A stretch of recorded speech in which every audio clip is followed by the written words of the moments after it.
Hey guys, and welcome back to another YouTube video. In this video, I'll be going through the GWS Giants versus Sydney Swans game, in which Sydney came out winners by 27 points. In what was pretty, I would say, even game outside of that second quarter blitz from the Swans, where they just absolutely put a demolition job on the GWS Giants. And it was just on the back of Rowbottom and Errol Gordon just taking off and going kind of crazy. I mean, Errol ended up with 41 touches here. Brody ended up with 28. James Rowbottom ended up with 32. Chad Warner ended up with 20. And Isaac Heaney, 23. So the main midfielders actually combined for 43, 75. And they ended up with 116, the main midfielders for the Swans. And that's an average of 29 each. And you tag two of them. So it's almost like you're going to have to tag all of them, and then by the time that you tag all of the Swans midfielders, someone else is going to do that. You're going to have no midfield for yourself, and I feel like even the Swans will beat one of your tags anyway, or they'll just bring them into the forward line and kick goals like Chad Warner did. But before we jump into this video, remember to like and subscribe, turn the notification bell on so you know when I upload, and let's get into the video. So, Tom Green, I thought he had a really, really unremarkable game, to be honest with you. It did nothing to the result. I know he ended up with 35, and I know probably some people were also watching that game and saw him a lot more, but I swear I looked up in the stats or whatnot, and I had just seen Tom Green on about 50 fantasy points and 50 Supercoach points. I was just like, he's on about 13 touches, 14 touches already, and I haven't really seen him. And yes, you did start to see him when he would get a couple of the marks behind the ball, but I mean, he was back to his best, but it really wasn't noticeable and any damaging. So I don't know whether the Swans were just able to limit his damage, but 35 touches, 430 meters gained was not that many meters gained in the end. Lockie Whitfield, he had 25 touches, even basically broke he had an alright game actually. So, I mean, James Jordan didn't have the greatest game on him, technically tagging him, because he went a 108 and 105, and he had 25 touches at 80%. That's a lot better than what I thought he would do. I had him penciled in for like a 70 or 80. So it would have been, so now looking back on Supercoach, I should have probably just done, and this is a thing whether I do this moving forward is, do I even account for tags at this point in time, or do you just get the upgrade you get to get in? Because Whitfield and Clark are ones that have been sort of lined up to be tagged by James Jordan, and they did it before. He did it before on them, and he did it really well. So it's just do you actually take into account that tag? Because if it goes wrong, then that Whitfield, now he's going to be a top 6 defender on both AFL and Fantasy and Supercoach, I believe. Callahan, 98-104, he was pretty good, but again, not really noticeable until late. Himmelberg, 93. Bedford, 87. 9 tackles there. I wonder if he will tag next week. I don't think he really won the tagging battle, even though he laid 9 tackles, had 18 touches himself. I just think that Chad Warner, who had 23, 5, and 2 goals won, definitely won that battle. Then you've got Ash, 86, Brett Daniels, 85, Toby Green, 83, so he was all right. I thought early on when he had like 1 goal, 1 at quarter time or whatever, that he was going to be that guy that takes it away from the Swans, if any, as it seems like he sort of perks up for the Derby games. Connor O'Dun, Ward, Kelly as well dropped off a little bit this week. Briggs as well, we said in the Centre Bounce team sheet live stream that he was sort of a fraud for his matchups, and I think that proved it today on a couple of days ago with a 1-2-2, 1-2-4 for Brodie Grundy. Riccardi, O'Leary, Thomas, Buckley, Brown, McMullen as well got full game time for a 52-65 split. And then you've also got O'Halloran, Hogan, Gruszewski, I thought was all right, although he did have to scrummage for his 2 goals, which, the free kick was probably there, but then also he did get a good goal off the deck late on. Angwin, and then Peatling 21. Peatling again has pretty much just proven that he needs the role to score. I think when he doesn't get the right role, he doesn't score. Then we move over to the Swans. Errol Gordon, 154, 151. He has been amazing, and I should have picked him up a couple of weeks ago in the trade for... I had a trade pretty much linked up with him, getting him and also... I think it was maybe a Dunkley or something like that, or a Neil, and dumping off the likes of Clayton Oliver, and I would have been probably top 500 if I'd done that trade. Don't know why I didn't do that trade in the end. Brodie Grundy, 124, 122, 124. He has been amazing. He was my VC on both, and you're happy to take that, as I don't think many, definitely at least after him in Supercoach, outscored him. And a 122 is pretty good. I wonder if I'll go Errol next week or something like that. They do have Fremantle, and Freo is tough for the Rucks, but it could be a good VC spot for Errol Gordon. I think as they play, I think on the Saturday, which should be a good spot to VC. They play early on the Saturday, which is a good spot to VC. You've also got the Western Bulldogs, so it will be probably... I'm looking at here, and it will be... My VC next week will be probably Bontempelli or Errol Gordon.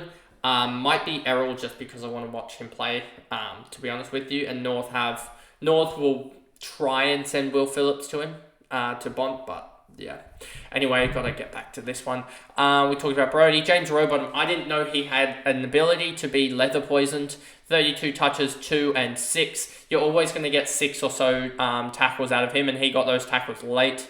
Also, 20 contested possessions and 11 clearances. I think he's one that is heavily underrated.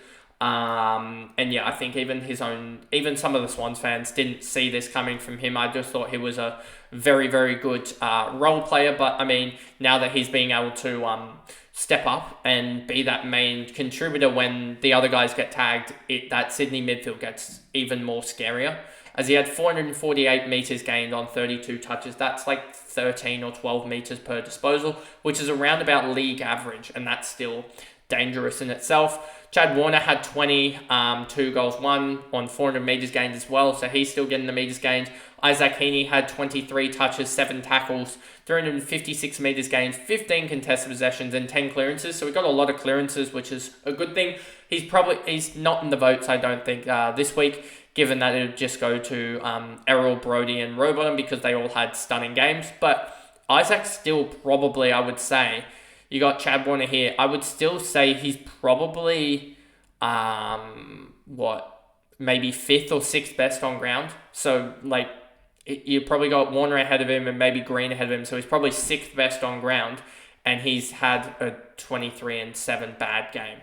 So, yeah, I just think that shows his consistency is pretty much always there. And if he kicked a goal there, 23, 7 and a goal, he probably would have been... not close because James Rowbottom ran away with it, but probably up there now with the 4th best on ground or something. Taylor Adams, McInerney as well, the utility of the year, McInerney. Nick Blakey, 75, 115 split. He was really damaging, 651 metres gained. Ollie Florent, a little bit wasteful with 61% ball use. McLean as well, 73, 2 goals, 1. Good to see him getting back on the score sheet. Tom Papley, 2 goals, 2, which is good as well. I mean, none of these guys really matter. Will Hayward as well, 2 goals there, as well as 3 tackles, showing his tackle prowess, and you'll see what I mean later on. Jake Lloyd, 64-96, I thought he was really, really impactful, and he somehow kicked it over 50 metres, which I don't know how he did that.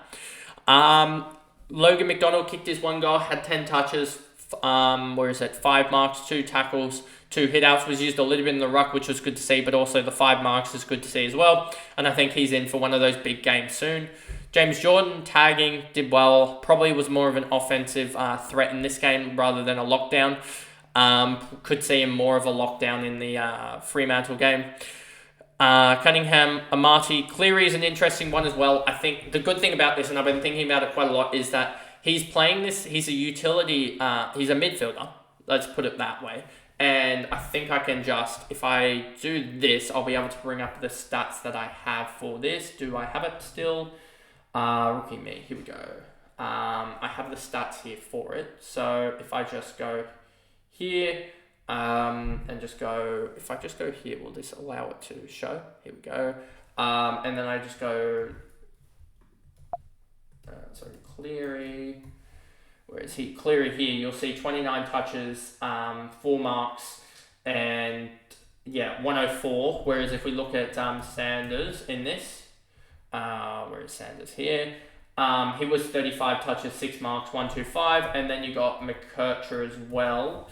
If we go to McKercher, he was 115 on 32 touches, 5 marks, and all that. So I think that Cleary is an interesting one, given that he's close enough to those boys that were McKercher and Sanders, and in that midfield role, playing the third midfielder.